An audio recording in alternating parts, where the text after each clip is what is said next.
আমার এই ভিডিওটা শেষ পর্যন্ত থাকুন, আত্মায় শান্তি পাবেন, অন্তত মুসলমানেরা আত্মায় শান্তি পাবেন।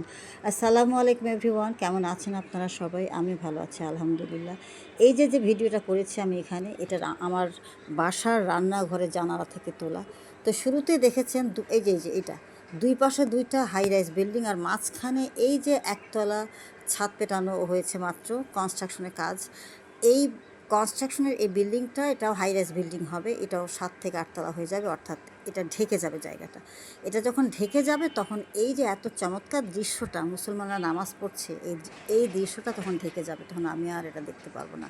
আমি প্রতি শুক্রবার জানালায় দাঁড়িয়ে এই সিনটা দেখি। এখানে আগে আরেকটা 4.5 তলা বিল্ডিং ছিল, তখন এই সিনটা দেখা যেত না। সেই বিল্ডিংটা ভেঙে ফেলার পর যখন এই জায়গাটা ফাঁকা হয়ে যায়, তারপর থেকে আমি চমৎকার সিনটা প্রতি শুক্রবার দেখতে পাই। তবে আপনারাও দেখুন, এখানে মুসল্লিরা এখানে রাস্তা ব্লক করে রাস্তায় দাঁড়িয়ে তারা জামাত আদায় করছেন, অর্থাৎ শুক্রবারের জুম্মার নামাজটা আদায় করছেন।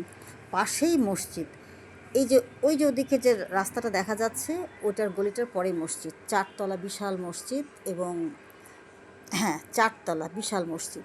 কিন্তু সেই 4 তলা ফিল আপ হওয়ার পর মুসল্লিরা দেখুন রাস্তায় চলে আসছে। তো 4 তলায় পুরো 4টা তলা ফিল আপ হওয়ার পরে তো ওখানে যারা আছেন তারা কিন্তু মোনাজাতটা ধরতে পারছেন, আর এখানে যারা আছেন তারা মোনাজাত ধরতে পারবেন না। এখানে আপনারা একটু খেয়াল করে দেখবেন, এটা সম্ভবত দ্বিতীয় রাকাতটা হচ্ছে। দ্বিতীয় রাকাতের পর তারা ইয়েতে চলে গেছেন, কী বলো এটাকে, যে রুকু শেষ করে, রুকু সেজদা শেষ করে এখন হয়তো আত্তাহিয়াত দরুদটা হচ্ছে, এরপরে সালাম ফিরানো হবে। তো সালাম ফিরানোর পরেই কিন্তু ওনারা জায়নামাজ গুটিয়ে নিয়ে চলে যাবেন, অর্থাৎ ওনারা মোনাজাতে শরীক হতে পারবেন না।